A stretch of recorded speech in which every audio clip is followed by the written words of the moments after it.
자, 오늘 계시록 4장 들어갑니다. 1절에 보니까 사도 요한에게 환상이 열립니다. 그리고 나팔소리 같은 음성이 들리죠. 아마 그리스도의 음성일 것입니다. 그리고 이리 올라오라. 이후에 마땅히 일어날 일들을 내가 내게 보이리라 라고 말씀합니다. 이후에 마땅히 일어날 일들을 보이리라. 이 4장 5장이 왜 중요하냐면요, 6장부터 18장까지는 인류에게 임할 마지막 날의 대재앙들에 관한 기사입니다. 근데 하나님께서 성도들에게 임할 결론에 준하는 내용을 제일 머릿부분에다가 오늘 말씀해 주시는 거예요. 미리. 그러니까 미래를 성도들이 전망할 수 있도록, 성도들에게 주어진 미래를 전망할 수 있도록 그러니까 이건 말이 안 되는 거죠. 사실은 답지를 먼저 주시는 것입니다. 우리 그리스도인들에게 문제를 먼저 내시고 풀면 구원해 줄게, 이게 아니라 답지를 먼저 주시는 거예요. 해답을. 미래에 이렇게 완성될 거야. 구원이 완성될 거야. 이게 왜 중요합니까? 어떤 미래를 전망하고 있느냐에 따라서 우리의 삶의 내용이 완전히 달라지게 됩니다. 여러분, 그리스도인들의 승리가 100% 확실하다라는 그 확증이 있다면 과연 우리 중에 세상 꽁무니를 따라 살아가는 사람들이 있을까요? 그건 참 미련하고 어리석은 사람 외에는 그런 사람이 없을 것입니다. 예전에 제 인생에 새로운 기회가 주어졌을 때에 하나님의 종이 되겠다고 신학대학원에 가겠다라는 목표를 정하니까 저는 정말 이 아침잠이 많은 사람이고 게으른 사람이었습니다. 열심히 공부라고는 해본 적이 없고요. 근데 내 인생에 그런 대학원을 가야 되겠다라는 목표가 잡히니까 삶이 완전히 바뀌었습니다. 새벽에 일어나서 1시간 기도하고, 그리고 바로 장신대 도서관 가서 공부하고, 이제 12시 전까지 계속 공부하는 거예요. 12시, 이제 밤 12시까지 계속 공부하다가 집에 들어와가지고 또 집에서 이제 12시 조금 넘으면 씻고 잘 준비하면서 12시 넘어서부터 또 1시간을 기도하고 그러고 잠들었어요. 왜냐하면 내 인생이 너무 절박했기 때문입니다. 그리고 하나님이 나를 부르셨다라는 그 확신이 있으니까 내가 지금 이렇게 준비되지 않으면 안 된다라는 그 마음이 내 그 중심에 간절하게 자리 잡고 있으니까 열심히 할 수밖에 없는 것이죠. 준비되어져야 되니까. 그것처럼 우리에게 주어질 그 미래를 어떻게 바라보느냐에 따라서 우리의 삶의 태도와 우리가 어디에 인생을 집중하게 되는지 그게 확연하게 달라진다라는 것입니다. 그래서 미래를 전망하는 것이 굉장히 중요해요. 그래서 오늘 그 사도 요한에게 주신 그 환상을 통해서 하나님이 사도 요한의 그 영안을 열어주셔서 환상 속에서 그 하나님 나라, 이 하나님의 보좌가 있는 곳을 영안으로 보게 하십니다. 그래서 사도 요한이 본 이 환상을 통해서 우리에게 주어질 미래가 어떤 것인가, 그것을 전망하는 눈을 소유하는 축복이 있게 되기를 바랍니다. 할렐루야. 네. 근데 이 놀라운 그 계시를 열어주실 때에 하나님께서 사용하신 방법이 뭐냐면 2절 초뒤에 내가 곧 성령에 감동되었더니 라고 말씀합니다. 하나님께서 하나님의 일을 보이시는 방법이 무엇인가? 성령에 감동시키시는 것입니다. 그러니까 성령이 없이는 늘 육신대로 살 수밖에 없는 거예요. 우리가 이 세상을 살아가면서 하나님의 뜻대로 살고자 하는 마음이 있습니까? 그럼 늘 성령의 감동하심을 구할 수가 있어야 되는 것입니다. 그래야 하나님의 인도하심을 알 수 있고 말씀을 올바르게 깨달을 수가 있고 하나님이 우리를 향하신 그런 계획 가운데 거할 수가 있게 되는 거예요. 늘 성령으로 말씀도 깨닫게 해주시고 내가 기도할 때도 성령께서 내 육성으로 기도하는 것이 아니라 성령으로 말미암아 기도할 수 있게 해달라고 그렇게 기도하셔야 되는 거예요. 성령이 감동하실 때에 처음에는 내 육성으로 기도하기 시작하는데 어느 순간 나도 생각지 못했던 것들을 내가 막 기도하고 있는 내 자신을 발견하게 됩니다. 참 어휘력이 부족한 사람인데 성령님이 오셔서 터치하시기 시작하면 어디서 그런 말이 나오는지 자기도 놀라요. 예, 나같이 말재주 없는 사람이 어떻게 이런 기도를 하고 있지? 그게 사실은 별거 아닌 것 같은데 엄청난 거예요. 하늘의 것을 받고 있는 현장인 것입니다. 우리 그리스도인들은 그렇게 하루하루를 살아갈 때 하늘의 것을 받아서 선택하고 인생을 살아가야 승리의 길로 갈 수 있게 되는 것이죠. 그래서 그렇게 성령의 감동으로 이제 눈을 열어주셨어요. 그런데 이 성령의 감동 가운데 요한이 첫 번째로 보게 된 것은 무엇이냐면 심판의 주관자의 모습을 보게 됩니다. 자, 2절을 보겠습니다. 내가 곧 성령에 감동되었더니 보라 하늘의 보좌를 베풀었고 그 보좌 위에 앉으신 이가 있는데 라고 말씀하고 있습니다. 자, 여기 보좌가 있습니다. 보좌. 이 보좌는 성경에서 보좌가 의미하는 것은 통치권을 의미하는 것입니다. 다스림. 이 보좌에 앉으신 분이 있어요. 그분이 누구냐? 인류의 종말과 구원의 시작과 끝을 주관하시는 성부 하나님께 이 대목에 포커스가 맞춰져 있는 것입니다. 이 대목마다 성부 하나님의 그런 모습이 있고요. 또 5장에 가면 어린 양의 모습, 예수 그리스도의 모습이 있고 또 이 보좌에 함께하는 성령의 모습이 있습니다. 근데 오늘 이 대목은 아버지께 포커스가 있다라는 것이죠. 우리 그리스도인들의 신앙 고백, 사도신경, 여러분 사도신경은 꼼꼼하게 여러분들이 외우고 계셔야 됩니다. 왜냐하면 이것이 기독교 초대 기독교 시절부터 이단이 파생될 때마다 이단으로부터 진실된 신앙을 구별하기 위해서 만들어 놓은 신조가 바로 사도신경이에요. 그래서 이 성경 66권의 뼈대를 튼튼하게 내용을 담고 있는 것이 바로 사도신경입니다. 근데 이 사도신경의 첫 대목, 우리의 신앙 고백이 무엇입니까? 나는 전능하신 아버지, 하나님, 천지의 창조주를 믿습니다. 라고 고백하는 것이죠. 자, 우리가 구원에 있어서 그리스도께 초점을 맞춥니다. 그리스도가 우리를 위해서 십자가를 지셨기 때문에. 근데 우리가 신앙생활 하면서 잊지 말아야 될 사실은 무엇이냐면 그 아들을 피 흘리기까지 주신 분이 있다는 것을 잊지 말아야 돼요. 예. 여러분 패션 오브 크라이스트라는 영화를 보신 분들이 있을 줄 아는데 마지막에 예수님이 십자가에 달려서 이제 죽으실 때에 이 카메라가 쫙 줌아웃이 되면서 지구가 요만하게 보입니다. 예수님이 십자가에 못 박히는 데서 이제 카메라를 쫙 빼면은 지구가 요만하게 보이는데 그 지구 위로 눈물 한 방울이 턱 떨어져요. 근데 그 눈물이 땅에 떨어지자마자 온 세상이 진동을 합니다. 그게 누구의 눈물을 묘사한 것이냐면 물론 성경에는 그렇게 묘사는 안 됐지만 충분히 그 마음을 잘 읽은 묘사가 아닐까라는 생각이 듭니다. 그것이 바로 아버지 하나님의 눈물이었던 거예요. 자기 아들을 내어주신 이 위대한 구원 역사의 창시자, 계획자, 그분이 누군가? 예수 그리스도가 그냥 오신 것이 아니라 죄인들을 사랑하신 하나님 아버지가 계시다라는 사실을 잊지 말아야 하는 것입니다. 그래서 모든 인류의 시작도 그분이 시작하셨고 마지막도 그분의 계획 가운데 맞춰지게 될 것입니다. 근데 이 계시록에 보면은 하나님의 그런 인류의 구원을 이루시고 심판을 이루시는 하나님의 그 위격이 아주 자세하게 섬세하게 드러나 있는데 오늘은 성부 하나님이 포커스가 맞춰져 있고 그리고 성자 하나님이 십자가를 지시고 성령 하나님이 온 땅을 두루 감찰하시면서 그 구속의 사역을 믿는 자들에게 적용하시고 하나님의 뜻대로 세상을 통치하시는 일을 성령께서 하고 계십니다. 그러니까 정확하게 삼위일체 하나님이 이 구원의 주권자라는 것을 성경이 정확하게 못 받고 있는 것이죠.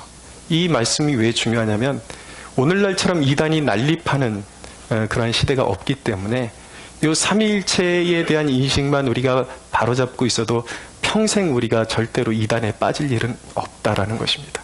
이미 하나님은 완전한 존재로 존재하고 계신데 감히 인간이 내가 하나님이다, 내가 성령이다, 그럴 존재가 아무도 없다라는 것입니다.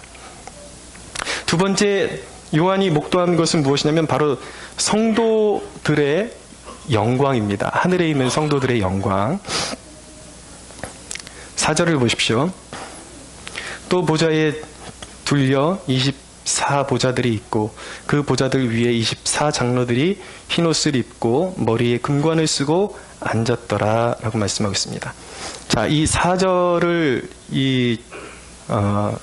중심으로 해서 오늘 이 4장 전체를 이용하는 이해할 수 있는 중요한 소스가 무엇인가, 전제가 무엇인가, 이 내용을 잘 읽어보시면 여러분 소아시아의 7교회에 예수님께서 이기는 자에게는 이렇게 해주겠다, 이기는 자에게는 이렇게 해주겠다라고 말씀하신 대목이 있어요.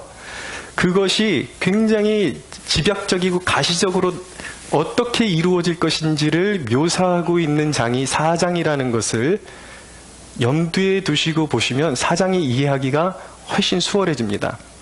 자, 계시록 3장 8절에서 빌라델비아 교회에게 주님께서 열린 문을 주시겠다라고 말씀하세요. 순종하는 빌라델비아 교인들에게. 근데 오늘 4장 1절에 보니까 하늘에 처음에 요한이 본 것이 무엇입니까? 열린 문을 보았습니다. 열린 문. 그들에게 주시겠다고 한 열린 문을 보게 된 거죠. 이 열린 문으로 들어가서 보니 그 보좌에 계신 하나님 존전 앞에서 예배하고 있는 사람들을 만나게 됩니다. 보게 됩니다. 오늘 4절에 보니까 또 보좌가 있는데 보좌에 누가 있냐면 24장로가 있습니다. 24장로들이 있다라고 말씀하고 있습니다. 여기서 24장로가 의미하는 것은 무엇이냐면 구약의 지파가 12지파죠. 그리고 신약의 이스라엘을 대표하는 존재들이 바로 12사도였습니다. 그래서 이렇게 24이 나오죠.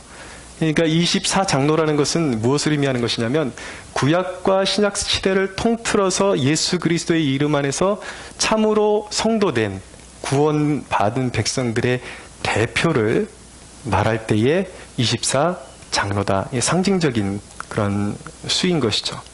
그래서 이들은 누구냐? 그러면 구원받은 성도들의 대표격이라고 말씀드릴 수가 있고, 이들이 지금 보여주는 것은 이들이 지금 하늘에서 누리고 있는 그대로 이기는 성도들, 승리한 성도들이 이들과 같은 축복을 누리게 될 것이다 라는 것을 보여주기 위해서 이들이 등장하고 있는 것입니다. 근데 24장로들이 모습이 어때요?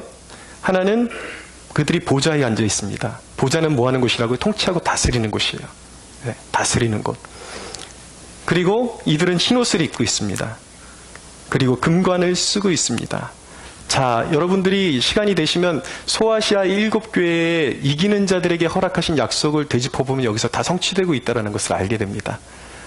두아디라 교회에 이기는 자에게 만국을 다스리는 권세를 주시겠다고 하셨어요. 보좌에 앉아서 다스리는 권세죠. 지금 이 장로들이 하고 있는 거잖아요. 사대 교회에 이기는 자들에게, 회개하고 이기는 자들에게 흰옷을 입혀주겠다라고 말씀하고 있어요. 이 장로들이 흰옷을 입고 있죠.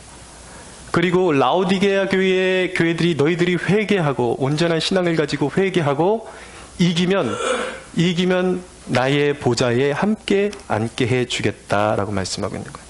그러니까 이기는 성도들이 이 열린 문으로 들어가서 하나님 나라에서 누릴 그런 놀라운 영적인 유업들, 혜택들을 이 짧은 구절에 묘사하고 있는 것입니다. 이것이 이 땅에서 승리하고 우리가 하나님 나라에 가서 누릴 영적인 축복임을 믿으시기 바랍니다. 근데 이것이 그냥 막연한 미래에만 우리가 누리게 될 수 있는 그러한 특권이라고 생각하시면 안 됩니다. 우리는 이 대목을 우리의 현재의 정체 속에서 우리가 어떤 존재인지 마음속에 깊이 각인하는 기회로 삼아야 하는 것입니다. 이 보좌에 앉는 것은 미래적인 사건만이 아니라 그리스도 안에서 우리 믿는 자 안에서 이미 약속의 형태로 성취되어진 것이라는 것을 주님이 분명히 말씀하고 있습니다.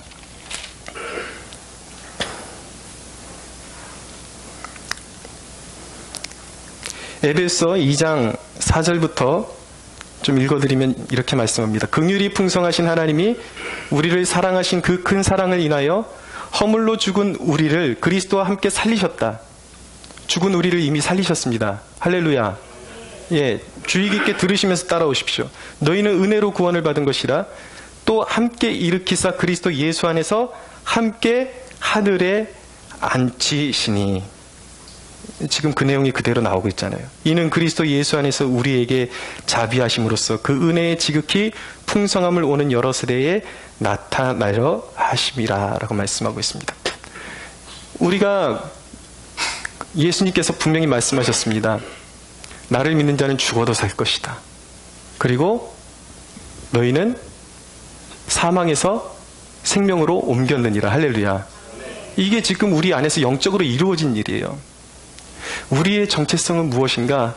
이 땅에서 죽어 썩어 없어질 존재가 아니라 우리는 왕같은 제사장으로 하나님을 섬기는 제사장의 직분으로 서 있고, 현재에 우리는 하나님과 함께 영원토록 다스리는, 만국을 다스리는 축복을 누릴 하늘의 성도로 지금 이 자리에 서 있다라는 것을 꼭 깨달아야 하는 것입니다.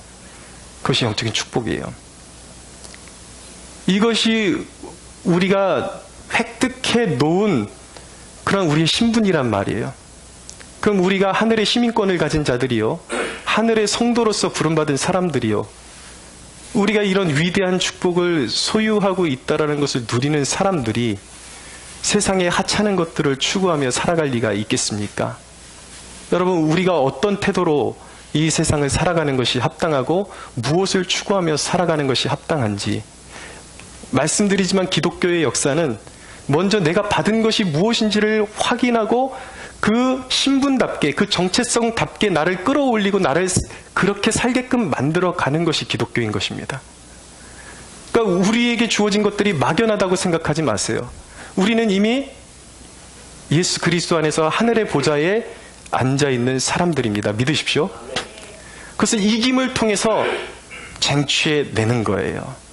우리에게 주님의 약속을 믿고 그대로 따라가는 자들에게 이 약속의 말씀이 그대로 성취될 것이라는 것이 이미 우리에게 주어져 있는 것입니다. 예, 우리가 그렇게 만만한 존재가 아니라는 것입니다. 시원찮은 존재가 아니라는 거예요. 그 정체성을 깨닫고 살아가십시오. 자, 요한이 세 번째로 본 것은 무엇이냐면 그 나라, 하나님 나라의 찬란함과 그 통치의 완전함을 보게 되었습니다. 자, 여러분 3절을 보십시오. 함께 읽어볼까요? 시작.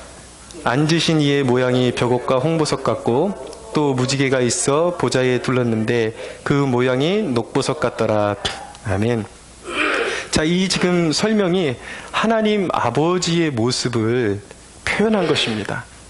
근데 하나님 아버지의 모습이, 하나님의 모습이 벽옥과 같고 홍보석 같고 무지개가 있는 것 같고 그것이 보좌에 둘렀는데 그 모양이 녹보석 같더라 라고 말씀하고 있어요. 왜 이런 표현을 쓰는가? 하나님을 눈으로 인간이 볼 수가 없어요. 근데 가시적으로 하나님의 성품을 이해할 때 하나님의 성품이 투영될 때 이런 모습으로 나타났다라는 것입니다. 그분의 불변하심, 은혜로우심, 그리고 신실하심, 아름다우심, 이게 하나님의 성품이라는 거예요. 그래서 구약성경의 출애굽기 보면은 하나님께서 모세를 통해서 성막을 짓게 하시고 대제사장을 뽑게 하시고 아론을 뽑게 하시고 대제사장에게 입힐 옷까지 다 어떻게 지으라고 설명을 해주시는데, 대제사장의 앞에 그 흉판이 있습니다. 흉패. 거기에 보면 이 아름다운 보석들이 새겨져 있어요. 근데 지금 이 보석들의 이름이 거기에 맞물리는 이름이 등장하고 있는 것입니다. 그것은 무엇이냐면 대제사장 안에, 그들의 직분 안에 하나님의 이런 성품이, 이 아름다움과 고귀함이 드러나야 한다라는 거예요. 이 이야기는 무엇입니까?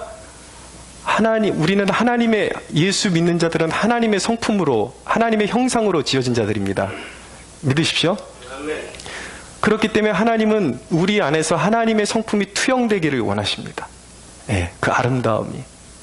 근데 우리가 그 아름다움을 이렇게 색으로 표현하는 것 외에 그럼 어떻게 사는 것이 이 아름다움을 표현하는, 표출하는 삶일까라는 질문을 던져봐야 되겠죠. 그렇게 살아가신 분이 누구냐면 바로 예수 그리스도이십니다.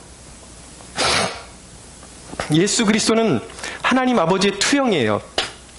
예수 그리스도의 삶은, 예수 그리스도는 이 하나님의 아름다우심이 외적으로 거칠애로 나타난 것이 아니라 이 놀라운 아름다우심이 그분의 삶을 통해서 나타나게 된 것입니다. 그분의 삶은 어땠습니까? 그분은 거치장을 하지 않으셨어요. 거칠애에 붙잡히지 않으셨어요. 그분은 자신의 존재를, 그 아름다우심을 어떻게, 하나님의 그 성품의 아름다움을 어떻게 나타내셨는가?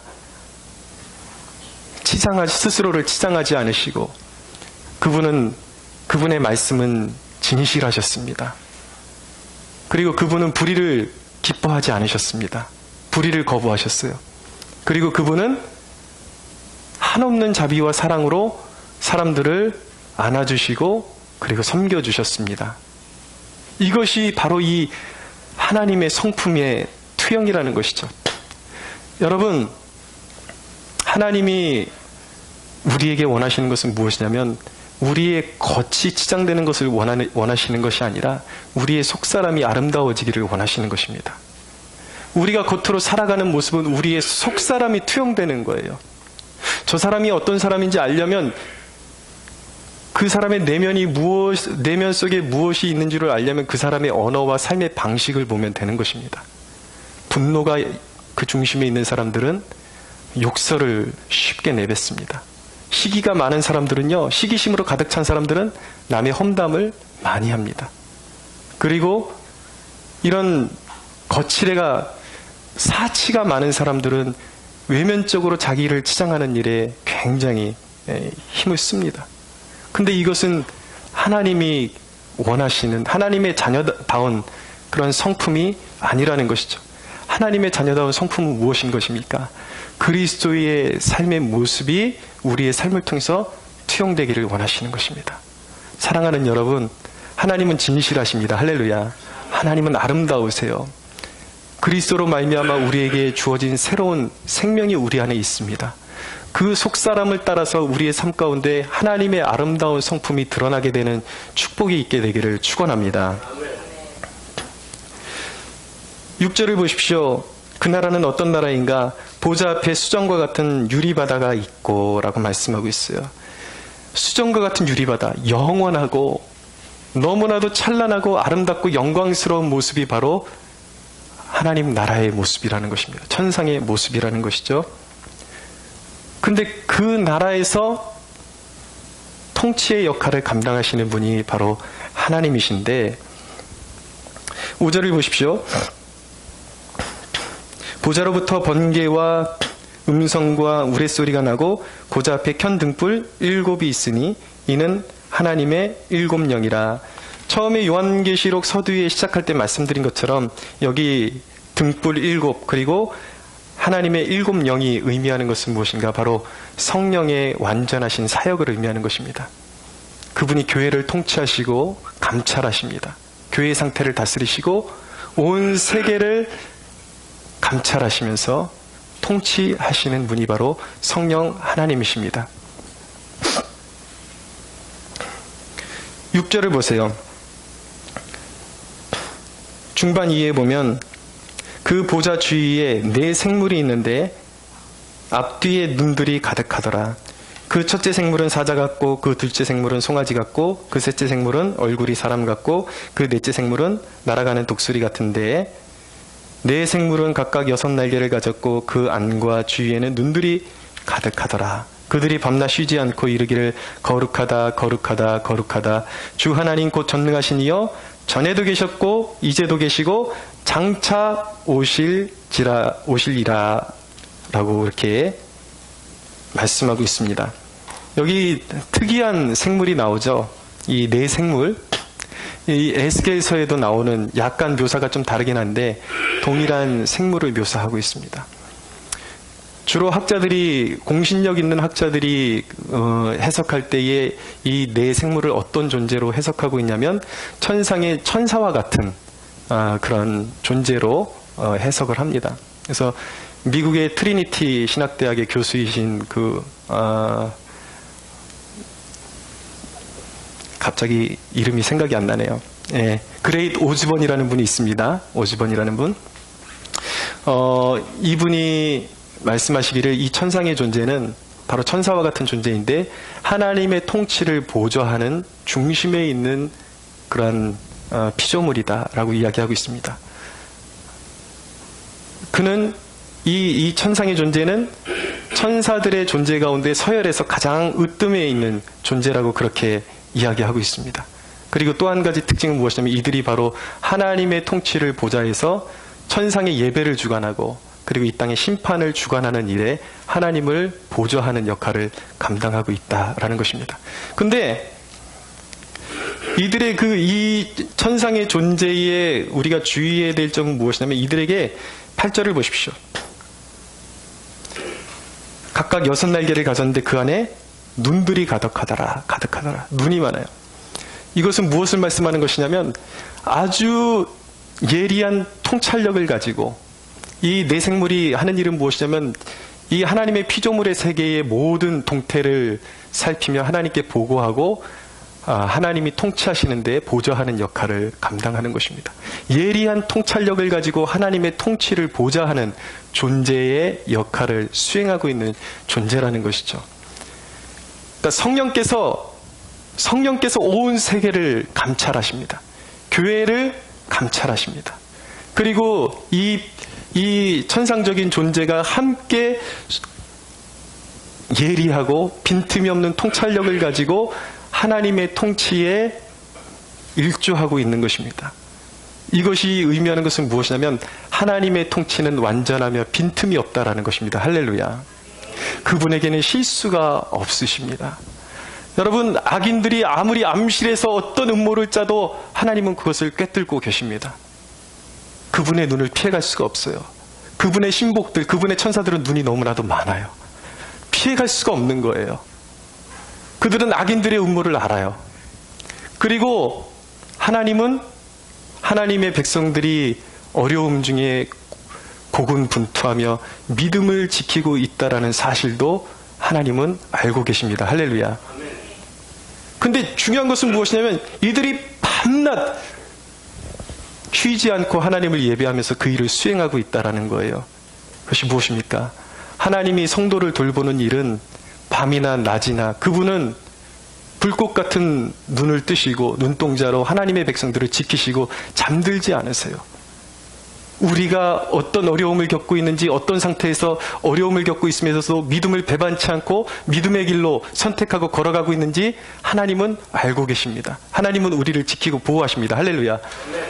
결국에 이것이 의미하는 것은 무엇이냐면 하나님의 통치는 빈틈이 없고 하나님의 심판은 오차가 없는데 반드시 하나님의 그런 감찰 안에서 악인들은 반드시 그 끝에 멸망하게 될 것이고 하나님을 사랑하는 하나님의 충성된 성도들은 반드시 하나님을 위해서 하나님을 기쁘시게 해드리기 위해서 그들이 행한 대로 상급을 받게 될 것입니다. 할렐루야. 이것이 우리가 바라보는 전망이에요. 하나님은 이 땅을 감찰하고 계시고 악인들은 반드시 멸망할 것이고 어떤 상황 가운데서도 믿음을 배반하지 않고 하나님을 바라보고 있던 성도들에게는 상 주시고 그 상이 예비되어 있고 이 24장로가 보여주는 것처럼 세상을 주와 함께 다스리고 흰옷을 입고 거느리며 하나님을 예배하며 하나님의 영광에 참여하는 존재가 될 것이 바로 성도들의 바로 미래에 맞이할 전망이라는 것입니다. 그것을 여러분들이 가지고 있어야 되는 거예요. 그럼 이 전망이 우리 믿는 자들에게 약속하는 것이 무엇입니까? 첫째는 무엇이냐면 성도의 고통이 승리로 바뀌게 된다는 것입니다. 할렐루야. 반드시 승리로 바뀌게 되는 것입니다. 여러분, 보면은 이 천상의 세계의 모습이 그냥 천국에서 일어나는 일로 끝난다면 지금 우리가 당하고 있는 어려움과 고통 가운데 아무런 혜택을 줄 수 없는 것이라면 이것을 읽고 우리가 묵상하고 이것을 우리가 이것의 의미를 깨닫는 것이 우리에게 무슨 도움이 되며 유익이 되겠습니까? 우리에게 아무런 도움을 줄 수가 없는데. 근데 우리가 한 가지 알아야 되는 것은 무엇이냐면 이 요한계시록이 기록되게 된 동기가 무엇인가? 로마의 황제에게 핍박받으며 유대인들에게 사칭 유대인들에게 핍박받으며 사활의 죽음의 사선을 오고 가며 죽음의 위기를 당하고 있는 성도들에게 그들에게 직접적인 위로를 주기 위해서 기록된 말씀이 요한계시록이라는 것을 깨닫게 되어야 되는 거예요. 깨달아야 하는 것입니다. 무엇을 의미하는 것인가? 너희가 지금 환난을 당하고 있고 핍박을 당하고 있고 고통을 당하고 있지만 조금만 참아라. 이제 모든 것이 갈아엎어지는 그 시대가 도래한다라는 것입니다. 우리가 세상을 살아가 보면요, 모든 것이 거꾸로 뒤집힌 것 같습니다. 불의가 정의를 이기는 것 같아요. 악인들이, 성경을 읽으면 하나님의 자녀들이 더 축복받고 잘 돼야 되는데 하나님의 자녀들은 늘 고난의 한복판에 있습니다. 악인들이 기승합니다. 항상 그런 식이에요. 행복이 우선이 되는 것이 아니라 회복이 우리의 삶에 주어지는 것이 당연한 것처럼 보이는 것이 아니라 우리 성도들의 삶 가운데 불행이 압도적으로 주장하고 있는 것 같은 그런 상황이 우리의 눈앞에 계속 펼쳐지고 있다고요. 이런 상황 가운데 하나님께서 원하시는 것은 무엇인가? 조금만 인내하라는 것입니다. 그 가운데서도 믿음으로 참으라는 것입니다. 할렐루야. 모든 것이 뒤바뀌는 시대가 오는 것입니다. 왜냐하면 하나님이 보좌에서 통치하고 계시기 때문이에요. 악인들이 다 멸망하고 하나님의 백성들이 일어서게 되며 승리하게 되며 지금 고난을 당하고 있지만 반드시 하나님의 승리와 하나님의 회복을 하나님께서 허락해 주실 것입니다. 그것이 우리가 약속으로 받은 거예요. 그것이 지금 하늘에서 일어나고 있는 일이에요. 하나님께서는 지금 일하고 계십니다. 역사는 우리가 우리의 눈으로 보기엔 거꾸로 흐르고 있는 것 같지만 실제로 하나님께서 역사를 주관하시는 것은 정방향으로 흐르고 있는 거예요. 반드시 하나님의 정의가 승리하게 각본이 짜져 있는 것입니다. 여러분 9절을 보십시오. 9절에서 11절을 같이 한번 읽어볼까요? 시작. 그 생물들이 보좌에 앉으사 세세토록 살아계신 이에게 영광과 존귀와 감사를 돌릴 때에 24장로들이 보좌에 앉으신 이 앞에 엎드려 세세토록 살아계시는 이에게 경배하고 자기의 관을 보좌 앞에 드리며 이르되 우리 주 하나님이여 영광과 존귀와 권능을 받으시는 것이 합당하오니 주께서 만물을 지으신지라 만물이 주의 뜻대로 있었고 또 지으심을 받았나이다 하더라. 아멘. 천상에서 이 네 생물이 하나님을 경배하고 감사를 올려드립니다. 그리고 그에 이어서 10절에 보니까 24장로들이 보좌에 앉으신 이에게 경배를 합니다. 그리고 자기의 머리에 있는 관을 보좌 앞에 드렸다라고 말씀하고 있습니다. 이게 예배의 행위예요. 여러분, 이들의 머리 위에 있던 관이 의미하는 것은 승리의 상징인 것입니다. 성도들이 험난한 고난 가운데, 지금 현재 있는 고통 가운데 그것에 넘어지지 않고 그것에 타협하지 않고 하나님을 신뢰했을 때에 그 고난 중에 하나님께서 씌워주시는, 성도에게 씌워주시는 것이 이 승리의 관인 것입니다. 이들이 그 영광스러운 관을 하나님의 보좌 앞에 드리고 있는 모습. 여러분, 운동선수들이 왜 이 관을 하나님께 드리느냐? 운동선수들이 부모가 잘 양육해줘가지고 선수가 돼서 금메달을 따면 그 금메달을 누구에게 선사를 합니까? 부모에게 대부분 선사를 합니다. 왜입니까? 자기가 딴 건데 부모가 양육해줬기 때문에 이 영화로운 이 메달을 부모에게 드리는 거예요. 하나님이 주신 면류관이지만 내가 이 자리까지 고난의 그 현장 가운데서 이기고 승리할 수 있었던 것은 하나님의 보호하심이고 하나님이 이 영광의 승리에 참여할 수 있도록 나를 불러주셨기 때문에 가능하다라는 것을 믿는 자의 고백이 바로 자기의 면류관을 하나님 앞에 올려드리는 것입니다. 여러분, 우리가 이 땅을 살아가면서 하나님 앞에 이 면류관을 드리는 이 거룩한 제사를 어떻게 우리가 실현할 수가 있습니까? 여러분들의 삶 가운데 많은 고통이 있을 거예요. 어려움이 있을 거예요. 막 입에서 불만이 터져 나오는데 그 가운데 하나님이 나를 지키고 계신다라는 신실한 고백 가운데 그 마음이 곤고하고 어려운 상황 가운데서 불평을 내뱉지 않고 하나님을 찬미할 때 여러분들은 무엇을 하고 있는 것인가? 영광의 관을 하나님 앞에 드리고 있는 것입니다. 믿으십시오.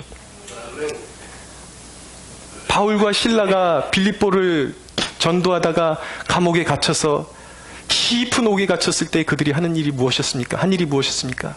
발과 손에 착고가 차인 상태에서 그 고난의 한복판에서 그들이 선택한 것은 자괴감에 빠지지 않고 원망하지 않고 하나님을 찬미하며 기도했던 것입니다. 여러분, 그것이 바로 하나님 앞에 면류관을 올려드리는 제사를, 온전한 제사를 올려드리는 참된 하나님이 기뻐하시는 제사라는 사실을 기억하십시오. 항상 우리에게 눈에 보이는 고통이 있고 어려움이 있지만 그 가운데서 하나님을 찬양하는 백성들에게 하나님의 위대한 구원의 손길이 나타남을 잊지 마시기 바랍니다. 여러분들이 어려운 상황 가운데서 눈물이 흐르지만, 고통이 있어서 눈물이 나지만 그 눈물을 안고 하나님을 찬양할 때 그 눈물의 찬양을 하나님께서 이 아름다운 관을 받으시듯이 연락하신다라는 사실을 기억하십시오. 여러분들이 고통스러울 때 입으로 원망하지 않고 스스로를 자괴감에 빠지면서 그 고통 속에서 헤매이는 것이 아니라 그 가운데서도 하나님은 신실하십니다. 하나님은 우리를 향하신 완전하신 계획을 이루십니다 라고 고백하는 백성들에게 주어지는 것이 바로 이 영광의 면류관인 것입니다. 그런 자들에게 복이 있습니다. 할렐루야.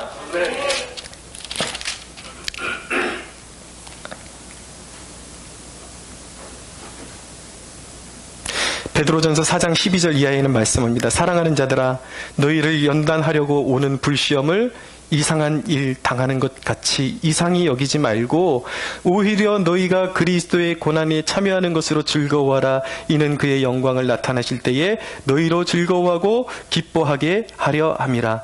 너희가 그리스도의 이름으로 치욕을 당하면 복 있는 자로다. 영광의 영 곧 하나님의 영이 너희 위에 계심이라. 아멘. 예. 여러분, 고통이 몰려올 때 찬송하십시오. 예배하십시오. 그때 하나님의 영이, 그 영광의 영이 여러분들의 머리 위에 머물러 있다라는 사실을 꼭 기억하시기 바랍니다. 두 번째로, 여러분, 이 놀라운 전망, 이 하나님 나라의 전망을 가진 자에게 약속된 것은 무엇이냐면 하나님께서 보좌에서 반드시 도와주신다라는 것입니다. 여러분, 인류의 역사, 하나님의 뜻을 성취하시는 그 장소가 어디입니까? 하나님의 보좌인 것입니다. 여러분, 우리가 곤고한 일을 당할 때 내 스스로를 의지하는 것은 부질없는 짓인 것입니다. 작정하고 달려드는 시험과 어려움 가운데서 내 자신이나 나를 도와줄 어떤 상대를 찾거나 사람을 찾는 것, 환경에 의해서 도움을 받으려고 하는 것, 여러분, 부질없습니다. 환경은 계속해서 나를 흔들어 놓게 되어 있어요. 그럴 때 어떻게 해야 됩니까? 내가 의지하는 모든 것을 내려놓고 하나님의 보좌를 바라볼 수 있어야 하는 것입니다. 할렐루야. 내가 의지하는 것을 내려놓고 하나님의 보좌를 바라볼 때 하나님은 그때 일하기 시작하십니다. 구원이 천지를 지으신 하나님의 보좌로부터 흘러나오는 것임을 믿으시기 바랍니다. 하나님은 우리를 도와주는 것을 기뻐하십니다. 여러분, 시편 121편 한번 찾아보세요. 시편 121편.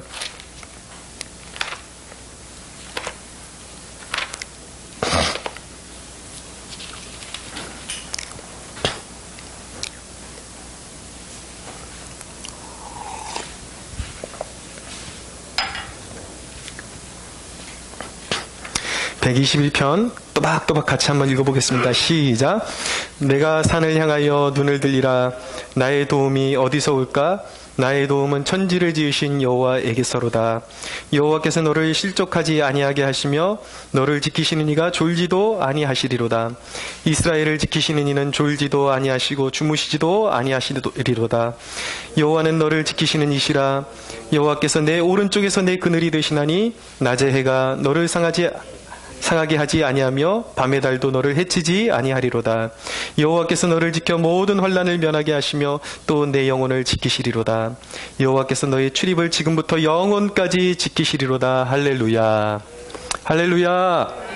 사랑하는 여러분, 이 하나님 나라, 이 천상에 대한 우리가 반드시 취하게 될 새하늘과 새 땅에 대한 놀라운 전망과 비전을 한순간도 잃어버리지 마십시오. 여러분, 이 비전이, 이 전망이 우리로 하여금 강하게 해주고 세상으로 하여금 타협하지 않게끔 우리를 붙들어주고 신실하게 하고 반드시 승리의 면류관을 쓸 수 있도록 이 전망이 우리를 이끌어줄 것이라는 것을 믿으시고, 이 거룩한 주일에 여러분 무엇을 바라보고 계십니까? 여전히 세상을 바라보고 계십니까? 지금 이 순간 눈을 들어서 하나님 나라를 바라보십시오. 할렐루야. 여러분들의 도움을 주시는 곳, 하나님이 보좌에서 다스리시는 곳, 그곳에 우리를 함께 앉혀주기를 기다리시고 계십니다. 이 거룩한 전망을 가지고 다가오는 한 주도 세상에 대해서 승리를 선포하시고 넉넉히 이겨내는 저와 여러분들이 되기를 예수 그리스도의 이름으로 축원합니다. 우리 하나님께 영광의 박수 올려드리겠습니다.